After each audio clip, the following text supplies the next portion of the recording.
Hi guys, welcome back to my live stream. Today, I guess this is just kind of a video. We'll talk about crypto a little bit because it is an exciting time, especially for Ethereum. If you watched my last live stream, where I was very delayed in finding out that Ethereum actually got approved. I did have hopes for it though, very high hopes. And I think it's interesting to see that. Oh, first off, coming into this stream, if you do appreciate my videos, long ones or short ones, please help support the channel and support me by simply smashing that like button, making sure you're subscribed. It is absolutely free to do so. And if you want to go that extra mile, then definitely check out all the links I have down in the description below and maybe grab some free stocks from Robinhood or Webull, what have you. All right. So basically, it was really interesting last week because we were told that Ethereum is highly likely, like nearly 90% going to be approved. And I'm a very doubtful person. So even when I hear stuff like this, I'm like, oh, maybe it won't be approved though. So like I would like go to sleep at night and be like, maybe it's not going to be approved though. Just because so many people believe that it's going to be approved doesn't mean that it'll actually happen. So I was very glad that it actually did. However, I think it didn't pop up as nearly as high as we thought it would, and it actually dropped from like 3,800 back down to like 3,600 over the weekend. Because after they approved it, there was like supposedly even more forms to be filed and whatnot until we could actually see it trade, until you see the live trading of the spot Ethereum ETFs. So a little bit delayed, but that's okay. We'll see what happens. I'm very excited to see like after 2 months of real trading. So first we have to wait for the Ethereum spot ETFs to actually start trading. I kind of heard people say like about 2 weeks. I hope it's earlier than that. But what I'm hearing from all the podcasts that I listen to in the news is that it should take about 2 weeks and it'll start trading. And then I'm just kind of comparing it to what I saw with Bitcoin spot ETFs. It was kind of like a delayed 1 to 2 months reaction where the Bitcoin spot ETFs were happening and the Bitcoin price didn't really move much until about 1 to 2 months after. And then everybody was like, oh my gosh, it's doing so well. There's so much volume. There's so much money going into it. So I'm hoping that the same thing would occur with Ethereum, but we shall see, because obviously a lot of the Bitcoin maxis are all like, it's not like there was this literally, what is that guy? I forgot his name. I think it's Jack something. I feel like there's so many Jacks in the crypto space, but some CEO, I don't think it's Stripe. It could be something else, but I'm sure you've seen him. There's clips of him everywhere. I think he went on CNBC and basically called everything a POS besides Bitcoin. So yeah, there's people like that, and I'm sure those people will not be buying any spot Ethereum ETFs. However, I think Ethereum at this point has made a name for itself. It is no joke. It is no meme coin, and it is the second largest, longest, second standing crypto behind Bitcoin for the longest time. So I think it's safe to say it's safe in my opinion. But not financial advice ever on my channel, entertainment purposes only. But I think it's say that it's not going to leave the number 2 spot anytime soon. It's going to take a lot for the Solana believers or ADA or even Dogecoin to take that number 2 spot away from Ethereum. So very excited to see where it goes. But I think it's going to take like a good 2 months. So where are we at? Almost June right now. I think August is going to be an exciting time. I think August, September, if Ethereum cannot even get past its old all-time high, I would be pretty surprised. With that being said, I am an Ethereum hodler. I've been holding since my first purchase of Ethereum, of any cryptocurrency, since like 2019. That's when I kind of started. Full regrets on not starting earlier because I already knew about Bitcoin in 2017 and I didn't really dabble with it. Which brings me to my like main, I guess, foundation of this video, is that I want to share with you guys a portion of my journey, or whatever it is that I feel okay about sharing, is that right now at this point in time, as I'm making this video to you guys, I feel like I am pretty much the happiest I've ever been in both life and then also just financially. However, I am not at the height of my finances. Clearly, if you've watched my videos in 2021, that is when my overall stock crypto portfolio blew up to about 2.6 million, in which I did not cash out. So don't worry, I'm not like a multimillionaire. But even though I am nowhere close to that number, that balance in any of my portfolios, I am much happier and just like at peace with my life and myself. And that is because of goals. I feel like I have set a bunch of goals since then, and I've been hitting them, smashing some goals out of the park. And I think that's the gist of it. Like, I feel like for me, even though finances are very, very important and I have a high interest in it, clearly, like overall happiness for me, really, I feel it and I just benefit from it so much more once I set like clear goals and I work hard at it and then I surpass them or at least reach them or I get close to them. And I feel like even though everything happened so quickly for me in 2021 and the money was good, crypto was fantastic. It was like a high of euphoria, like on just purely like a number. I wasn't really truly satisfied with like much else because I feel like everything it was just very lucky and it all came at me at once. And I feel like when things happen like that and I don't have a plan, it's just first it all goes to trash, right? Like it clearly went to trash for me because I wasn't planning to all of a sudden have such a large portfolio and I didn't know what to do with it. I wasn't making the right decisions. Obviously, if I were to go back in time, the future Lucy and I would have told the past Lucy, like, okay, cash out. You cash out once your original investment, like 100x basically. So I feel like with the knowledge that I have today, I could do much better towards the future and whatever is lost and that's okay. And I also want to share with you guys that even though I feel like I'm at my happiest because I am setting goals for myself and reaching them, and I hope you guys can do the same thing for yourselves as well, there are setbacks.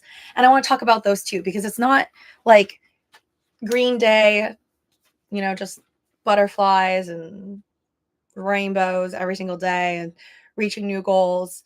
You guys know that I have started multiple side hustles. I mean, I've been starting side hustles since I think like when I was like a teenager.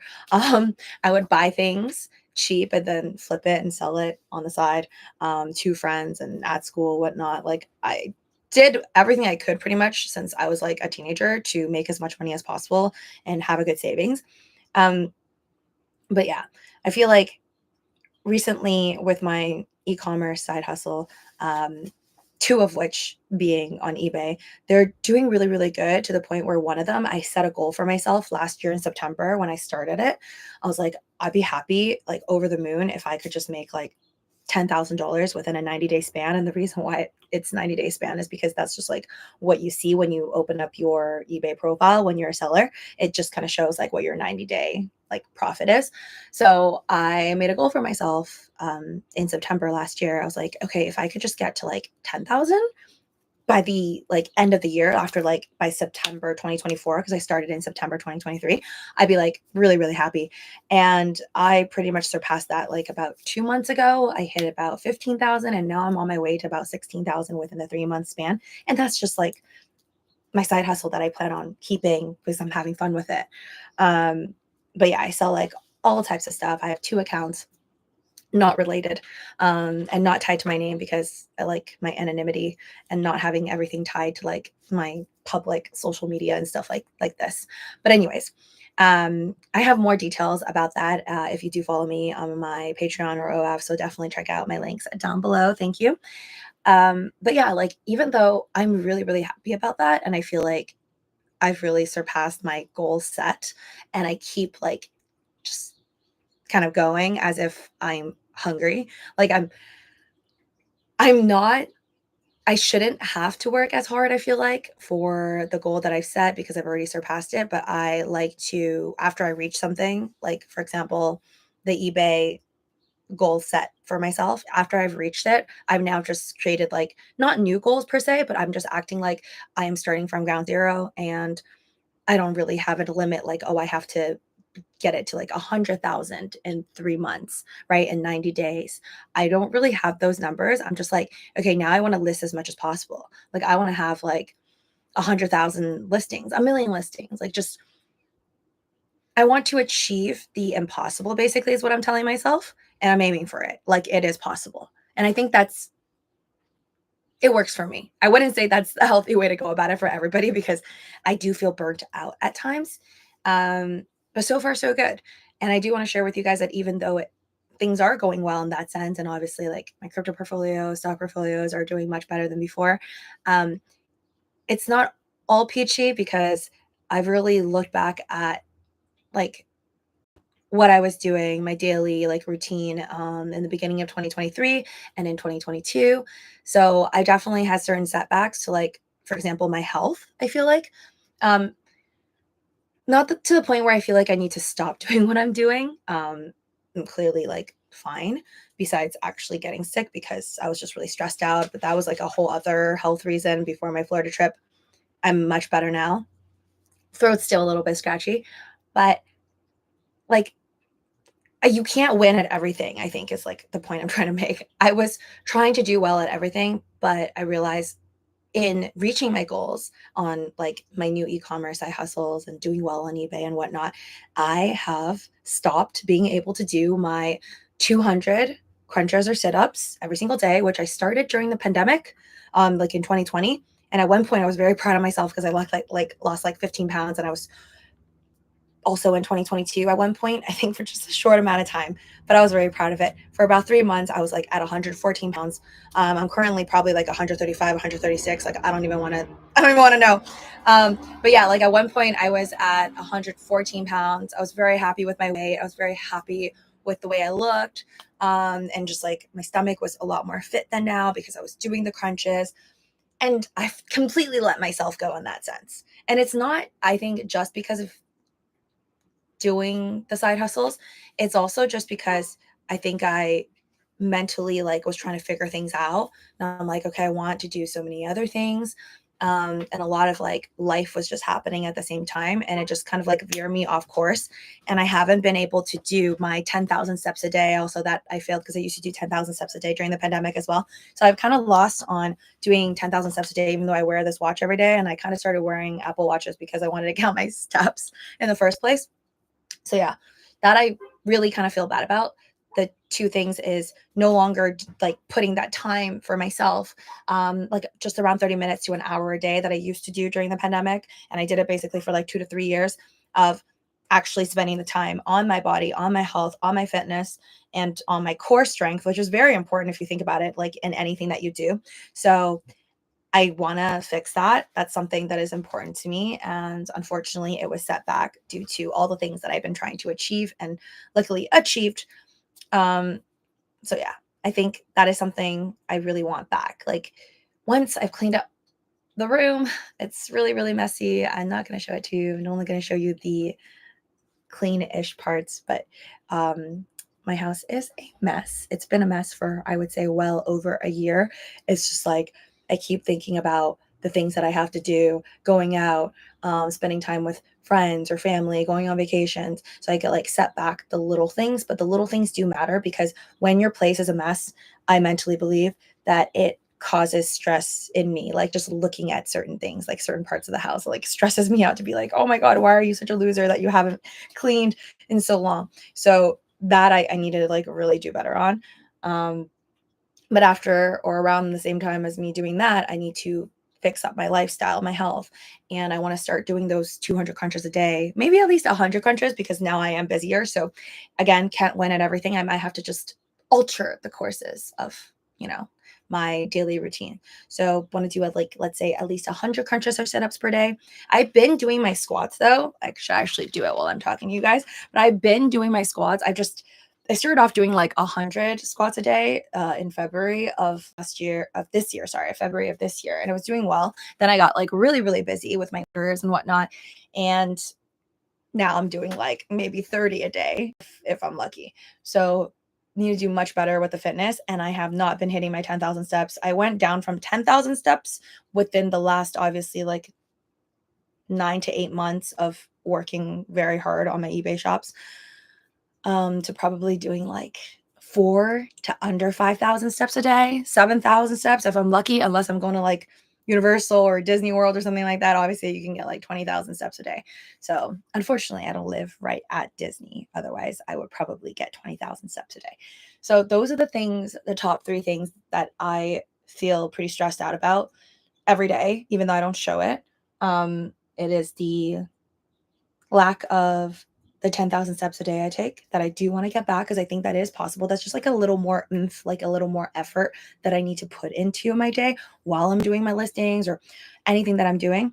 So I think the 10,000 steps is like 100% possible. The sit-ups is a little harder because I have to I can't do my listings while doing my sit-ups or doing lots of things when I'm doing my sit-ups. So I feel like that's kind of a time killer. So probably just down it to like about 100 or 50 even sit-ups a day, but kind of still put effort into it. And I need to clean up the house and then just figure out ways to minimize the mess. Maybe just buy less things. I think my biggest problem, and I don't know if anybody else runs into this, but my biggest issue is constantly buying stuff because I feel like in the moment it makes me happy, whether it's like a cute little toy or like a bag, a keychain, or a shirt. Like sometimes in life is rough. Life is rough all the time.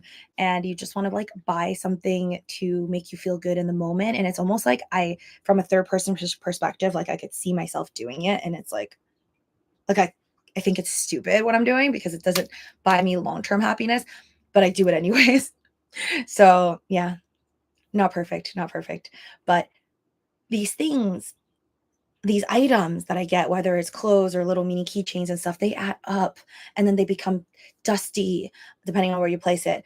And then they get lost, and then that gives me more stress trying to look for the item. So overall, I do understand when people say like the minimalist lifestyle. I kind of get it. I kind of want it. I have to work towards it. I'm probably going to end up selling a bunch of the stuff that I have. The things that, as Marie Kondo would say, does not bring one joy, I need to get rid of. And I think that would cause me to have more peace overall. So yeah, anyways, I wanted to share that with you guys. That when things are good, or as it may seem, things are good, and I feel like my happiness level is very high, it could still get better because I still have lots of stress. Stress that I kind of brought upon myself. So there's really like nobody else to blame. Hi there, low roller scratcher. Sean, welcome. Dogecoin ETF is next. I don't think so. And again, I love the Doge. You guys know I do. But I think if I had to pick like what the next ETF would be, I seriously think it would be crazy for like all of these institutions to not consider an XRP ETF, because I've said it before, I'll say it. It's already been approved by the courts, okay, that it is not a securities. So XRP deserves an ETF, and I hope when it does, it will pop to crazy new all-time highs, because it has been stuck. It's like, actually, let me look it up. I know Dogecoin is like number 7 or 8 right now. Okay, it's number 8, and XRP is right above Dogecoin in terms of market cap right now. And by the way, as of today, as of May 26, 2024, we are at a global crypto market cap of 2.57 trillion, which is like beautiful, but not the all-time high, because in 2021, when Bitcoin was at its old all-time high of around 69,000, which is kind of like where we're at right now, Bitcoin's at 68,000. The overall crypto market cap, I remember, was around 3 trillion. So we're still about, missing some 0.4 trillion basically. And I think that means that's a telltale sign, in my opinion, that we're not at the all-time high yet. Like, we're not at the crazy euphoria where your neighbors and their dogs and their, aunties and uncles are all talking about crypto. And when that occurs, I think that's when Bitcoin's nearing actually closer to that $100,000 mark, and then people will get crazy.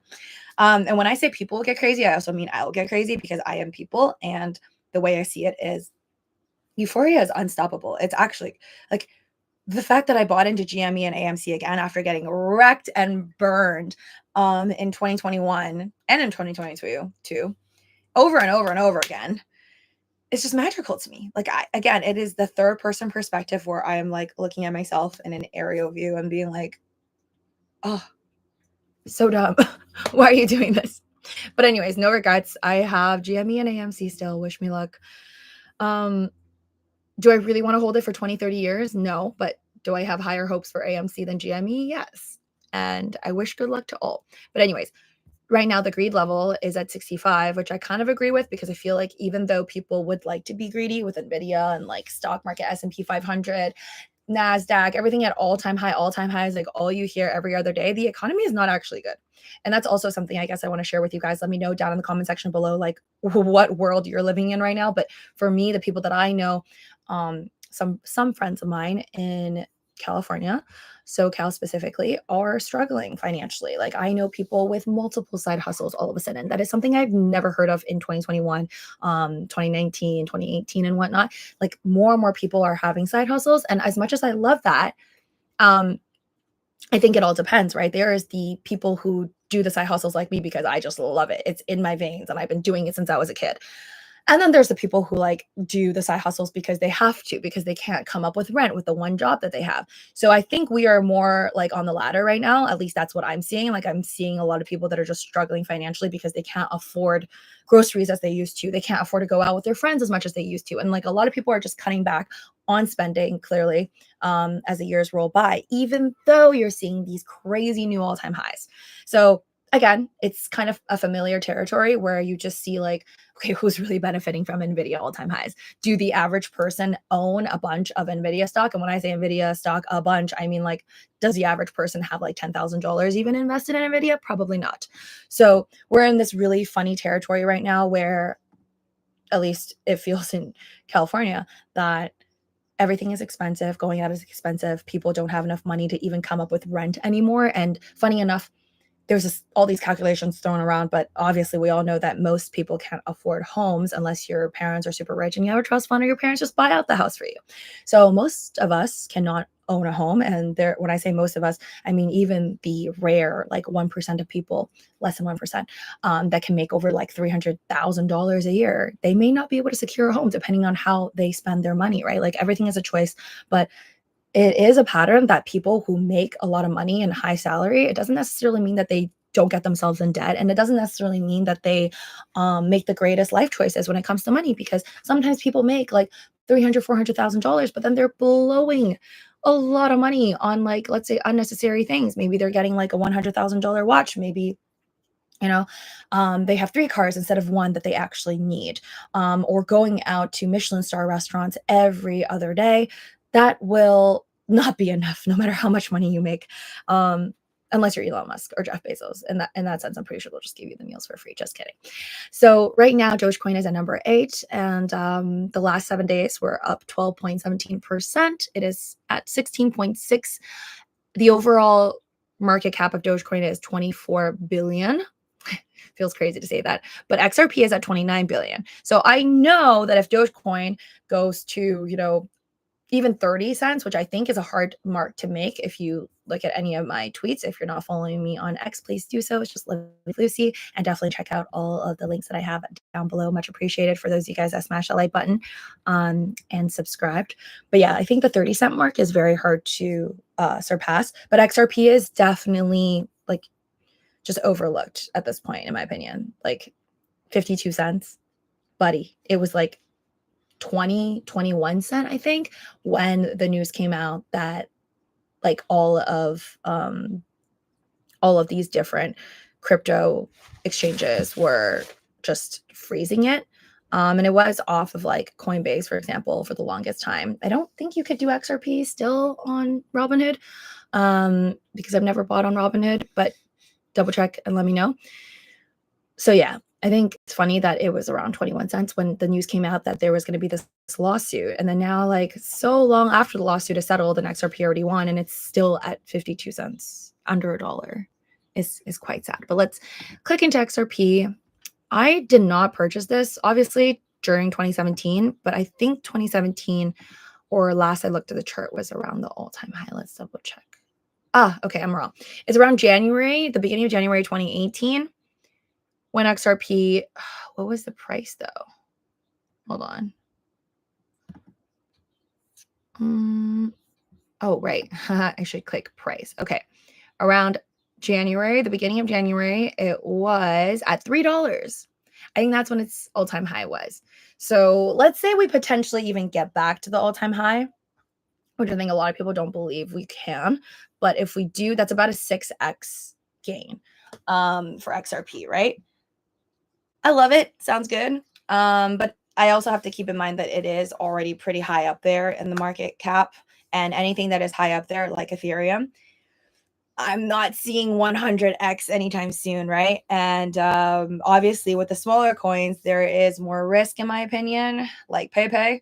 But then there's also more gains, more possibilities of gains. I am kicking myself that I saw PayPay at like number 20 today. What? It's just wild to me.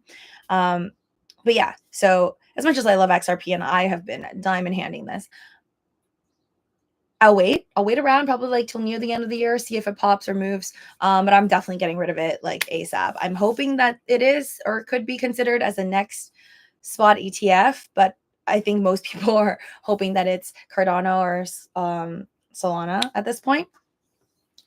Dave says, not sure why. Oh, sorry, it's like covering, but like to listen. Okay. Go ahead. I don't need every single person to comment, but it's nice when some of you guys give me your take on, just life, finances, what's going on, or anything related to the current topics that I talk about on any of my live streams or my short videos, or just something random. It's totally fine.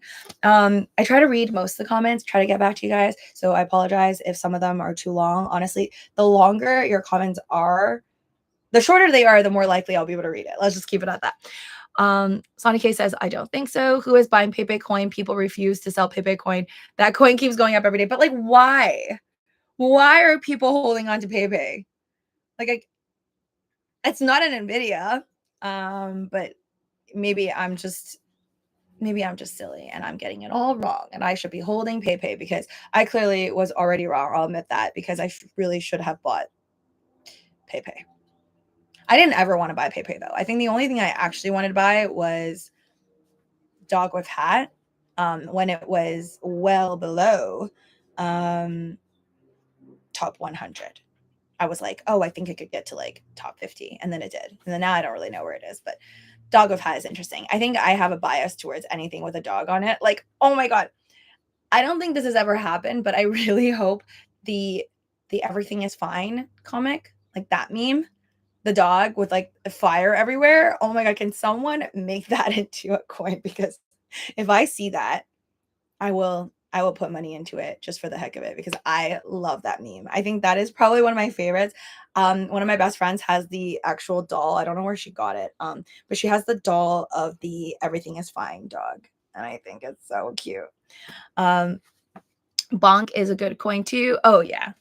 I no longer have Bonk. I got rid of it. I'll share with you guys here, I guess, but not financial advice. I think I just got tired of Bonk. I got rid of it in the green though, so I made money off of it, not a lot. And I added that to my sad little position of Jasmine. If you were watching my live streams in 2021, I went ham in Jasmine.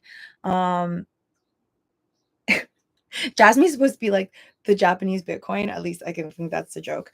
But I bought it. My ESO told me about it, about Jasmine. And then I was like, yeah, let's do it. Like, I did a bunch of crazy stuff in 2021. Don't get me wrong. And then I was just like, oh yeah, I like the chart. Let's do it. I bought a bunch. It popped. I think I made like $24,000. And then I went and reinvested about $11,000 of that 24-ish into more Jasmine coin. But then that's when I messed up, because I pretty much reinvested at near the top, and then it crashed so hard. And then I didn't have the knowledge or the luck to buy it back when it like crashed really, really badly. I think in 2022, or no, sorry, 2023, last year. So yeah, now I still dug myself a hole basically. I think my $11,000 is somewhere around like 2G, and that's after me adding more money into it. But yeah, I like it. I like that it is still not top 50 of the coin market cap so far. And I have seen it, like, in terms of just like pure momentum. I feel like it is one of those things that there's still people behind. I don't know who's doing it, but I remember hearing about Jasmine when I did not want to sometime this year. So I'm hoping for just like some type of momentum in it, and then I'll sell it at a high, right? Like, I don't want to sell it losing any money. So I'll give it like from here to like next year. I'll probably like buy more Jasmine as I have like extra funds, or hopefully, wish me luck, if I sell my XRP and Ethereum happily at a happy price, I'll probably like put more money into whatever it is that is losing. Yeah, so that's my game plan. But I like Jasmine. We'll see where it takes us. It would be wild to like hold on to something and see a new all-time high. Like, you know, when the charts, like from the beginning of, let's say, Jasmine, you can look at it, it's like crazy high in the beginning and then it drops, and that's when people actually get in on it because nobody really knows about it from the beginning. It's very rare that you see a coin that's been around for a while to kind of like just like XRP. It's the same chart. It's like you see it in the near the beginning, it's like $3, and then now it's only like 50 something cents. It's really hard for it to go back, I think, like to that old high. But not impossible, right? Like, look at PayPay. Anyways, guys, thank you so much for joining me on the stream. I do have to get back to work, but I appreciate every single one of you that continue to support me on my videos. As always, subscribe, like, and, you know, if you want to help out on my channel, just play my playlists, my videos, watch the ads. Okay. Peace out. Bye-bye.